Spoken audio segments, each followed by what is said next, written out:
Bonjour tout le monde, je m'appelle Pierre-Alexandre Morneau-Caron, je suis chargé de projet au Living Lab en innovation ouverte. L'objectif de la séance d'aujourd'hui, c'est tout simplement vous informer là, sur ESCAL, qui est un programme d'innovation spécifique pour des entreprises dans les secteurs qui sont en lien très étroit avec, je dirais, l'être humain. On parle d'entreprises touristiques, culturelles, sport, loisirs, restauration, puis les bars. Le but de la séance d'aujourd'hui, c'est de passer au travers des questions communes qu'on a entendues ou qu'on présume que vous avez probablement par rapport au programme, puis d'ouvrir la conversation sur votre intérêt. Y a-t-il des choses qui vous intéressent ou que vous aimeriez savoir de plus? Ça devrait durer à peu près une quinzaine de minutes, tout au plus. Donc, si jamais là, vous avez un horaire assez chargé aujourd'hui, ce qui peut se comprendre, surtout si vous êtes un entrepreneur en pleine pandémie, euh, stressez-vous pas trop avec ça. De toute façon, si jamais vous devez quitter, on enregistre la séance d'aujourd'hui, ce qui fait en sorte que vous allez pouvoir la réécouter dans le confort. Écoutez, vous savez, finir un vendredi soir avec une belle présentation de foire aux questions, je pense qu'il n'y a rien de mieux. Là, j'ai ma collègue qui me fait des gros yeux en plus. Évidemment, quand on fait une présentation, c'est l'occasion pour nos collègues de nous faire des grimaces. Donc, foire aux questions. Comment j'ai structuré la présentation d'aujourd'hui? Vous allez voir, c'est vraiment sur des questions que je me suis à la limite posées sur un tableau blanc qui devraient nous permettre de passer au travers un peu des grandes lignes. Je vais voir s'il y a des questions tout à coup. Il n'y a pas de questions pour l'instant. D'ailleurs, je dis bonjour à tous ceux qui m'ont dit coucou. Première question, c'est qui l'équipe derrière Escal? Je me suis présenté. Bien, vous devez savoir d'abord que Escal, c'est un programme exclusif du Living Lab en innovation ouverte. Qui on est, le Living Lab? On est un centre de transfert en pratique sociale novatrice, un centre collégial de transfert en pratique sociale novatrice. Ce qu'on fait, c'est qu'on amène l'innovation autant dans des terrains de recherche appliquée, d'aide technique, mais aussi de formation. Donc, on n'est pas un centre de recherche, on n'est pas des sages dans leur tour qui réfléchissent, mais on essaie toujours d'avoir cette préoccupation-là, de voir comment est-ce que l'innovation peut aider à la fois les entrepreneurs, les organisations, les organes gouvernementaux, bref, un maximum de gens.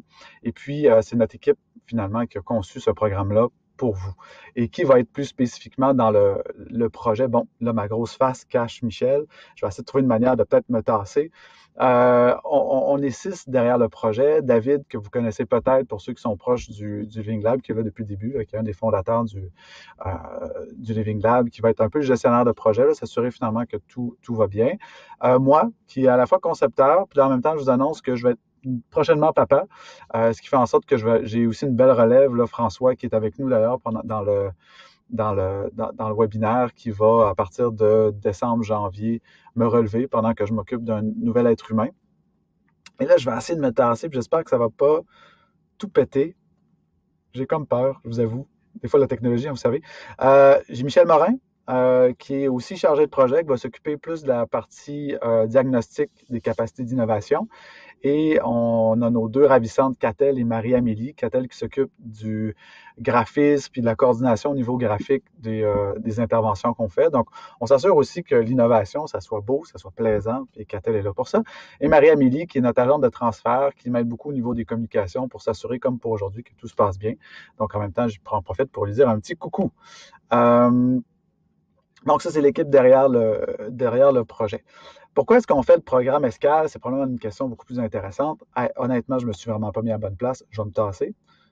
Allez, Pierre-Alexandre, pousse-toi. Parfait. Vous le savez, je n'apprends rien à personne. Depuis le mois de mars, on est dans une crise sanitaire sans précédent. Cette crise sanitaire-là nous demande des mesures de santé publique qui ne sont pas banales. Puis, on a des entreprises, particulièrement au Bas-Saint-Laurent, parce que vous savez, c'est une région de villégiature particulièrement prisée, on l'a vu cet été, où le modèle d'affaires repose sur le contact humain. Quand on a vu qu'au mois de mars, avril, ça allait être difficile pour ces entreprises-là, on s'est mobilisé pour voir ce qu'on pourrait mettre en place un programme adapté, concret d'innovation pour ces entreprises-là. Puis c'est un peu le résultat qu'on vous présente aujourd'hui avec Escale. Et vous l'avez entendu des gouvernements, des interventions, on vous a demandé de vous renouveler, de vous réinventer. C'est bien beau, mais quand on est une entreprise où est-ce qu'on peut être travailleur autonome, où est-ce qu'on est homme ou femme orchestre, c'est une injonction qui peut être un petit peu difficile à avaler, surtout quand on n'a pas de ressources humaines, pas de ressources matérielles, pas de ressources financières. Puis honnêtement, l'innovation, c'est pas nécessairement quelque chose qu'on a étudié. Donc, je dirais les prémices du programme, c'est ces trois-là. Alors, je vais passer à la suivante. Et c'est pour qui? Le programme, je vous en ai parlé un petit peu tantôt, c'est un programme qui est spécifiquement mis en place pour les entreprises de 6 secteurs que là, j'ai répartis en 3 blocs. Les entreprises des secteurs de la culture et du tourisme, celles des sports et des loisirs et restauration et débit de boissons. Donc, vous comprendrez qu'évidemment, ces entreprises-là, quand on dit gardez un 2 mètres, mettez un masque, il n'y a pas de, pas de rapport et la distanciation physique, c'est vraiment pas évident. Donc, on voulait donner l'occasion à ces entreprises-là de pouvoir bénéficier de notre connaissance en tant que champion de l'innovation ouverte. Et qui ça s'adresse? Puis on aborde un peu en même temps la question de l'admissibilité. Nous, on veut absolument aider des entreprises qui n'ont pas les moyens, je parlais de ressources tantôt, qui n'ont pas les moyens de s'embaucher un consultant d'innovation pour revoir, puis à la limite, qui ont déjà des structures à l'interne d'innovation. Donc, dans les PME, on regarde beaucoup les P, puis même à la limite, les très petites entreprises, les TPE. Donc, moins de 50 employés, c'est un peu un critère. Puis, étant donné qu'on a un partenariat avec la division régionale du ministère de l'Économie et de l'Innovation pour le financement de tout ça, on vise des entreprises du Bas-Saint-Laurent. Donc, même si nous, on est situé dans la MRC de Rivière-du-Loup, si votre entreprise, son siège social est à quelque part sur le territoire, ça va. Pour ce qui est des formes juridiques, encore là, c'est vraiment pas un critère discriminatoire. Pour nous, ça va de l'entreprise individuelle, donc le travailleur autonome. Vous avez une SENC, là, donc une société en nom collectif, ça va, une société par action. Vous êtes une entreprise d'économie sociale, que ce soit coop, mutuelle ou une OBNL avec un volet marchand, ça fonctionne. D'ailleurs, pour ceux qui sont des OBNL, il y a toujours comme un peu un flou là, par rapport à qu'est-ce qui fait qu'on est de l'action communautaire, qu'est-ce qui fait qu'on est de l'économie sociale. À la limite, je pourrais vous mettre en lien avec José Forêt ou Jacques Bérubé du pôle pour déterminer ça avec vous. Moi, j'ai pas la prétention d'être capable de trancher la question.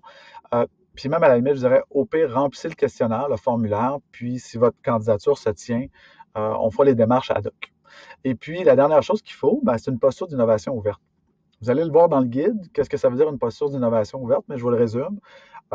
C'est d'être d'accord avec les 4 principes suivants, que vous êtes prêt à vous centrer sur votre client, donc sur votre usager, que vous avez le goût d'avoir une collaboration qui est radicale, donc sortir un peu de votre zone de confort en termes de collaboration, d'avoir une créativité systématique, c'est-à-dire pas penser tout de suite à la solution, mais de creuser la question du problème. Et finalement, développer votre culture du prototypage itératif, c'est-à-dire qu'on va faire des choses. On va créer ce qu'on appelle un produit minimum viable, un MVP, basse fidélité, je ne rentre pas trop dans le technique, mais en gros, on va se mettre en action pour déjà développer une solution dans le cadre du programme. D'ailleurs, qu'est-ce que ce programme? Je pense que, encore ma face qui est au mauvais endroit, ça va être un running gag. On a dans le programme une partie, je dirais, qui est plus individuelle, qu'on voit dans le haut ici, qui est divisée en 5 blocs. Cette partie individuelle-là, c'est-à-dire que les 8 candidats qui seront retenus, parce c'est un peu un projet pilote qu'on fait aujourd'hui, en fait, qu'on va faire avec vous. Le but étant d'avoir une formule adaptée, parce que les outils, on les connaît bien, mais on essaie de voir une formule qui est intéressante pour des entrepreneurs qui vivent peut-être des contraintes de temps. Donc, c'est je dis 10 semaines, mais ça peut s'étendre. On a une espèce de buffer. Là. Finalement, il faudrait quasiment voir ça plus comme des modules. Mais bref, pour le premier module, on veut comprendre votre capacité d'innovation. C'est mon collègue Michel Morin qui a développé un questionnaire qui va être capable de voir est-ce que les grands freins de votre capacité d'innovation, c'est quoi exactement? Est-ce que ça se trouve être une question de posture? Est-ce que ça se trouve une question de ressources humaines? Est-ce que c'est une question de connaissances? Bref, avec le questionnaire, vous êtes capable d'explorer ça. Puis ça va nous donner aussi, le premier module, le temps de mettre en place qu'est-ce qu'on veut dire exactement par l'innovation ouverte, puis dans quoi est-ce qu'on s'embarque. Donc, c'est un peu une séance introductive. Pour le module 3 et 4, j'ai marqué usager, mais j'aurais dû marquer clientèle. C'est que l'usager, c'est un terme très, très collé à l'innovation ouverte, mais c'est de vous recoller avec votre client type, donc votre fan numéro 1, pour comprendre finalement c'est quoi exactement les grands changements qui se sont opérés dans les derniers 8-9 mois. Module 5 et 6, c'est qu'à partir de cette connaissance-là, donc comme je vous disais tantôt, on est centré sur l'usager, on va venir redéfinir notre proposition de valeur, terme un peu technique, j'en conviens, mais en gros, en quoi vos produits, vos services peuvent mieux répondre aux besoins de votre clientèle qui a dû justement, elle aussi, s'adapter. Donc, de manière à s'assurer que l'expérience va répondre à leurs attentes, va répondre à leurs problèmes. Quatrième module, production et validation d'un produit minimum viable. J'en ai glissé mot il y a quelques secondes, mais on va produire un prototype basse résolution, ce qu'on appelle un MVP, produit minimum viable, c'est un anglicisme, mais bon, c'est le terme qu'on utilise. Et on va le mettre dans la main de vos clients pour voir comment ils réagissent avant d'aller trop loin. Parce que des fois, un défaut qu'on a, c'est qu'on veut faire tout parfait, mais là, ça va être une technique qu'on va développer qui est propre au design thinking. Et à la fin de tout ça, on va voir comment est-ce qu'on peut intégrer cette proposition de valeur-là dans votre modèle d'affaires avec un outil que vous connaissez peut-être, mais qu'on va se faire un plaisir de vous représenter puis de réintégrer avec Canva du modèle d'affaires. Parallèlement à ces 5 blocs-là, il va y avoir des activités collaboratives, parce qu'on ne serait pas en innovation ouverte s'il n'y avait pas un peu de collaboration. Il va y avoir 3 moments de co-développement dans le coin du bloc 2, 3 et 4, dans lesquels on va vous rassembler, puis j'en ai parlé un peu avec l'équipe, puis on va vous remettre, sans dire la responsabilité, mais on va vous proposer des thèmes, puis vous allez choisir finalement quel thème vous voulez aborder en cohorte pour justement développer une réflexion de groupe sur un problème que vous pouvez vivre, puis bon, voir finalement les personnes à l'interne, à l'intérieur de cette cohorte-là, qu'est-ce qui s'en dit. Puis à la fin du programme, on va se faire un jour démo ou un démo day, où est-ce que pendant une heure du midi, les 8 personnes qui auront été retenues vont faire une courte présentation de 5-10 minutes, présentant un peu les 5 modules qu'on a fait ensemble pour voir qu'est-ce qui se dégage, qu'est-ce qu'on a le goût d'appliquer, y a-t-il des choses qu'on ferait différemment à la lumière du prototypage qu'on a fait. Bref, un moment de rassemblement pour un peu célébrer aussi ce qu'on a fait ensemble. Donc, je vais prendre 2 petites secondes pour voir si j'ai des questions, parce qu'on est quand même presque rendu à la moitié. Voilà. Super. Donc, à date, il n'y a pas de questions, mais vous ne gênez surtout pas. Je garde un peu l'œil. En fait, il y a un délai. Fait que là, je me rends compte que quand je vous pose la question, il faut que j'attende un petit peu plus longtemps. Mais bref, n'oubliez pas que vous pouvez poser des questions. Combien de temps dure le programme? Présentement, vous le savez peut-être, on est en période d'appel de candidature. Ça se termine le 1er décembre. À partir de la première semaine du 1er décembre, avec nos partenaires que je vais nommer tantôt, on va avoir une délibération pour savoir ce serait qui les 8 candidats qui bénéficieraient le plus de ce programme-là. Par ailleurs, je ne l'ai pas mentionné, mais on va essayer d'être le plus diversifié, pas juste dans les secteurs d'activité, mais peut-être même dans les genres, dans les types d'entreprises, dans les grosseurs d'entreprises, des entreprises d'économie sociale, des entreprises privées. Bref, on va essayer de créer quelque chose de très intéressant en termes de mixité. Et une fois que les gens vont être sélectionnés, il va y avoir un moment où on va établir un calendrier de rencontres, parce que ça devrait prendre, on prévoit à peu près un petit 90 minutes, 90 minutes par module, qu'on peut étendre jusqu'à 13 semaines. Donc, vous voyez, il y a comme ces 10 ateliers sur 13 semaines. Donc, si par exemple, vous avez un colloque que vous ne pouvez pas du tout manquer parce que c'est vraiment au centre de votre entreprise, bien, il y aura possibilité là, d'étirer un peu le programme pour gérer des imprévus. Parce que depuis les derniers 9 mois, les imprévus, il me semble que c'est juste ça qu'on gère. Donc, nos 5 modules, 10 ateliers, 13 semaines. En termes d'engagement de votre part, je vous dirais que ça va ressembler à peu près 3 heures par semaine. On va pré-mâcher beaucoup de travail pour que ce soit facile pour vous de vous l'approprier avec des outils là, dont on va parler tantôt, mais des outils numériques essentiellement. Donc, si vous habitez loin de Rivière-du-Loup, stressez-vous vraiment pas. Au lieu, on a absolument tous les outils technologiques pour pouvoir vous accompagner par rapport à ça. On poursuit pour la prochaine. Comment vont être données les activités? Je viens d'en glisser mot, mais bref, on va utiliser Zoom, que vous connaissez très certainement, qui est une plateforme de téléconférence qui, mon Dieu, a connu un succès fulgurant depuis les derniers 9 mois. Et il y a une plateforme qui s'appelle Mural, qui est un tableau blanc numérique qui nous permet finalement d'interagir. En design thinking, on a souvent la notion de war room, donc salle de guerre, je ne sais pas comment traduire ça correctement, mais qui nous permet de garder nos informations par rapport à notre projet. Donc, vous allez avoir votre propre war room pour votre projet d'innovation à l'intérieur de Mural. Donc, ça va être un espace où est-ce que vous allez pouvoir déposer des post-it, ajouter des documents, mettre des notes, des commentaires. Je ne vais pas en faire une présentation formelle parce que ça va être fait plus en janvier, je vous avoue. Mais si jamais ça vous intéresse, si vous voulez aller voir un peu ça a l'air de quoi comme plateforme, c'est vraiment intéressant. Nous, on a beaucoup de plaisir, du moins, à travailler avec. Combien coûte le programme? Nous, on voulait en fait qu'il y ait un léger engagement des participants. Donc, déposer un dossier, il n'y a pas de coût. Donc, il n'y a pas d'inquiétude à avoir là-dessus. Si vous êtes sélectionné, le Cégep de Rivière-du-Loup va vous transmettre une facture de 60 pour l'ensemble des interventions. Donc, c'est-à-dire les 5 modules, les 3 ateliers de co-développement, le démodé, ça comprend tout ça. C'est vraiment un geste d'engagement pour s'assurer que vous allez être là. Chose que j'ai pas dit non plus tantôt, c'est si par exemple vous êtes 2, 3 dans l'entreprise qui aimeraient participer à cette démarche-là, ça ne coûte pas plus cher, c'est le même coût. En fait, on va juste faire les rencontres à plusieurs. Ce qui, à la limite, moi, je trouve vraiment intéressant parce qu'il peut y avoir un échange de points de vue par rapport justement à la réflexion sur votre modèle d'affaires, sur votre stratégie finalement, puis sur la répartition du travail aussi. C'est-à-dire que si pour vous, 3 heures, c'est beaucoup, mais que généralement, on peut splitter le temps, c'est-à-dire que vous pouvez faire 90 minutes chaque, ça peut fonctionner. Mais bref, pour vous dire que pour 60 pour les 8 qui seront retenus, ça va être le coût du programme. Comment on s'inscrit? Parce que maintenant, vous êtes convaincu, j'en suis certain. Vous allez sur le site du LIO, donc llio.québec, pas barre de soulignement, donc barre oblique, escale. Je vais peut-être les montrer là, à la fin pour être certain que les gens comprennent, mais c'est une page d'accueil qui est toute simple. À la limite, je peux même les cliquer dessus. Je vais espérer que ça nous permette de voir probablement que vous allez me perdre. Bon, vous ne voyez plus mon visage, pauvre de vous. Mais vous voyez, j'imagine, la page d'accueil. Donc, quand vous allez sur lio.québec escale, vous avez une petite explication toute simple, un communiqué de presse qui est ici à votre droite, le guide d'appel de candidature. Donc, l'information que je vous donne aujourd'hui est essentiellement dans ce guide d'appel de candidature-là. Par exemple, par rapport aux postures, on va un petit peu plus loin.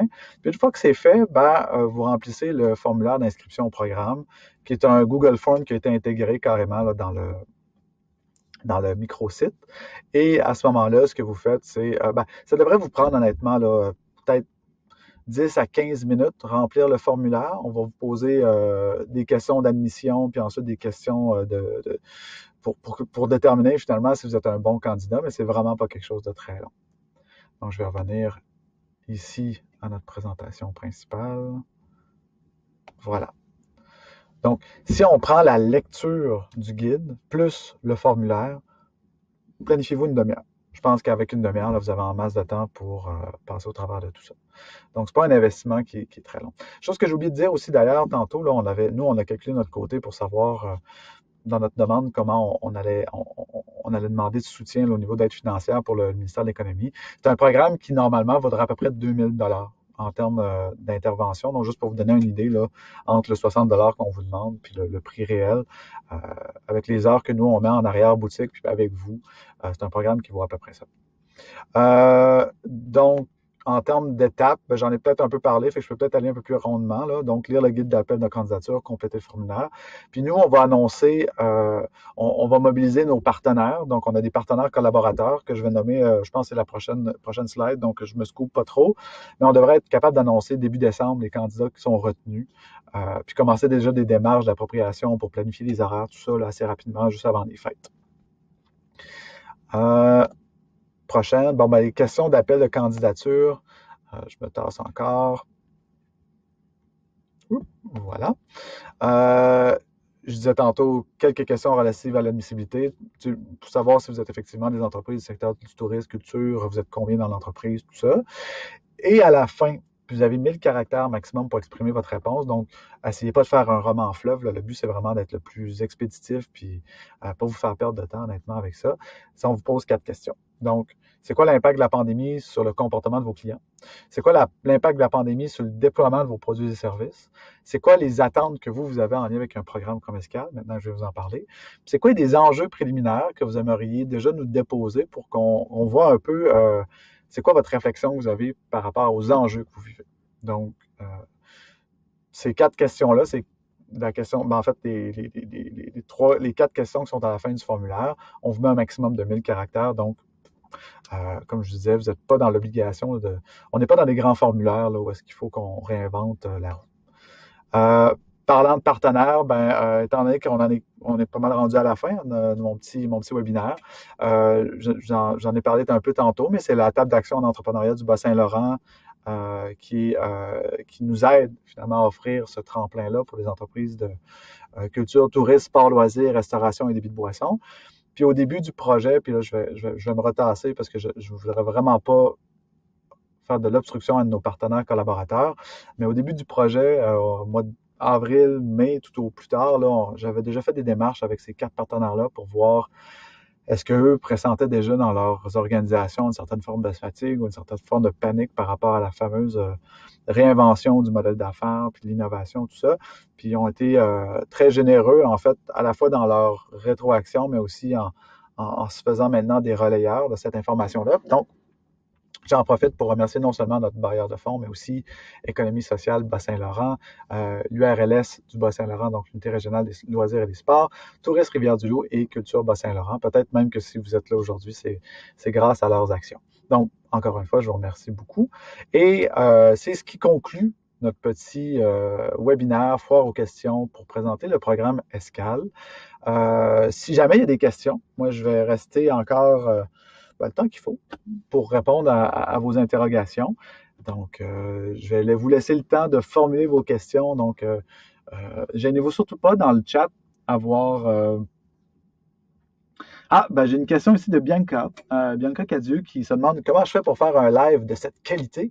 Dans Facebook Live, on a déjà un utilitaire, mais comme on le sait, souvent, c'est pas suffisant. J'utilise une caméra qui est une caméra externe, donc c'est pas celle de mon portable, ainsi qu'un micro qui est intégré. Donc, c'est une Logitech C922. Donc, à noter si vous voulez avoir cette qualité d'image. Puis ensuite, ce que je fais, c'est que j'utilise un programme qui s'appelle Loom, donc L-O-O-M. C'est un programme qui permet de faire des tutoriels. Donc, c'est ce qui crée l'espèce de bulle dans laquelle je suis, qui permet de rendre, à mon sens, les formations, l'aide technique, tout ça, beaucoup plus intéressante parce que regarder un PowerPoint, on sait tout ce que ça fait. Ça nous endort, surtout après le dîner. Donc, il faut comme le rouler sans nécessairement le partir. Présentement, comme je disais au début, là, j'ai un Chromebook. La batterie doit se drainer à une vitesse fulgurante. Donc, assurez-vous d'avoir une machine correcte. Si vous avez un ordinateur, peut-être que ça va être difficile. Parfait. Bon, ben, dommage, Bianca, que tu ne sois pas de la région. Ça aurait été très agréable de recevoir ta candidature. Voilà. Je ne vois pas encore de questions. Je peux vous laisser peut-être encore un peu de temps. Voilà, sinon peut-être en complément d'information pendant que vous formulez vos questions, peut-être, je le souhaite, au niveau des livrables, parce que pour nous, c'est vraiment important que ça soit concret pour les 5 modules. Donc, pour le premier module, ça va être un questionnaire, donc le questionnaire synchrone qui permet d'évaluer la capacité d'innovation des organisations et des entreprises. Ça va être Michel qui va vous le faire passer, puis c'est lui qui va faire une analyse finalement de votre organisation sur son potentiel d'innovation, puis peut-être aussi sur certains freins qui seraient intéressants de travailler. Pour le deuxième module, on parlait justement que ça allait être centré sur votre client. Donc, le travail qu'on va faire avec vous, c'est vous outiller pour faire ce qu'on appelle des entrevues empathiques. Une dizaine d'entrevues empathiques. Une entrevue empathique, c'est un moment de connexion finalement avec notre usager, donc la personne qui est la plus affectée finalement par notre entreprise, pour essayer de comprendre un peu c'est quoi qui va pas, qu'est-ce qu'ils font exactement, qu'est-ce qui a changé dans leur comportement. Le troisième module va être porté sur un outil qu'on appelle le Canva de proposition de valeur. Canva de proposition de valeur, pour l'expliquer simplement, c'est une matrice qui nous permet d'arrimer à la fois les besoins et la réalité d'un utilisateur, donc d'un client dans notre cas, et non seulement les produits, mais aussi la manière dont on livre les produits, pour s'assurer qu'on a des ponts solides, un arrimage solide entre les produits et services qu'on veut offrir en tourisme, sport, loisirs, culture, etc. et les personnes qu'on veut aider. Donc, des fois, c'est intéressant parce que ça peut nous amener, en fait, je le souhaite, à faire des pivots dans notre organisation. Et le quatrième, technique pour créer un prototype qui est pertinent pour valider les hypothèses apportées par notre proposition de valeur, puis comment est-ce qu'on amène ça sur le terrain. Donc, les 10 personnes qu'on a vues au début, on va aller les récupérer pour leur dire hey, écoutez, voici, dans les dernières semaines, j'ai travaillé là-dessus, qu'est-ce que tu en penses? Donc, quand on parle de prototype, pour pouvoir ça, comment vous allez faire des trucs en impression 3D, des fois, ça peut être une landing page. Puis nous, on va vous accompagner aussi dans l'appropriation des outils. Comme centre de recherche, nous, c'est important l'empowerment, donc là, en capacitation de vos entreprises à vous approprier les outils. On ne veut pas vous rendre dépendant du lieu, au contraire. Là-dessus, je vous rassure. Et le dernier, qui est Canva du modèle d'affaires, c'est qu'une fois qu'on aura validé notre proposition de valeur, on va vouloir l'insérer dans notre modèle d'affaires pour s'assurer qu'il est désirable, faisable, viable, donc on est capable d'en tirer un certain revenu, puis peut-être même durable. Qui sait, on pourra peut-être même intégrer des notions de développement durable là-dedans. Puis le dernier, le démo day, ben là, c'est vraiment un moment de, comme je vous disais tantôt, pour rassembler tout ça, en fait, parler de nos parcours qu'on aura fait peut-être de manière un peu individuelle, sauf pour les périodes de co-développement. Canva de valeur, Canva de proposition de valeur de Clovis, c'est ni un ni l'autre. C'est pas le Lean Canvas ni le Lean Startup. Si tu souhaites voir exactement de quel outil je parle, c'est d'aller voir le livre Value Proposition Design de Strategizer. Donc, ça nous vient des mêmes personnes, Yves Pignard, Alexandre Osterwalder. Visuellement, l'outil carré cercle, peut-être que ça peut, si jamais c'est des outils avec lesquels tu travailles, peut-être t'allumer une lumière. Donc, le Lean Canvas ressemble beaucoup plus au Canva du modèle d'affaires que nous, on va montrer. Si tu veux, c'est que le Lean Canvas, pour moi, là, en supposant qu'on parle la même chose, le Lean Canvas comprend les étapes de la proposition de valeur, puis les étapes du modèle d'affaires, mais moi, je préfère les séparer les deux. Je trouve que c'est plus facile à travailler que de travailler les deux ensemble. Mais ça pourrait être une discussion qu'on pourrait avoir. Là. Une discussion, je dirais peut-être même un peu technique, là, mais qui explique peut-être notre choix. Donc, mais merci pour ta question, Clovis. Est-ce qu'il y en a d'autres? Je vois que vous êtes encore 11 à regarder, donc peut-être que... Bon, il y en a qui quittent tranquillement. Donc, je vais prendre ce départ d'une personne comme étant une indication qu'on a fait pas mal le tour. Si jamais vous avez encore des questions, honnêtement, je vais garder dans mes favoris le fil de discussion. Nous, on va republier ce webinaire-là dans nos réseaux. Donc, si jamais vous avez quelqu'un, parce que vous êtes un agent de développement économique, vous voulez en parler de ce programme-là à quelqu'un, gênez-vous surtout pas pour partager le lien. Et puis, en espérant recevoir vos dossiers de candidature, je vous souhaite une excellente journée.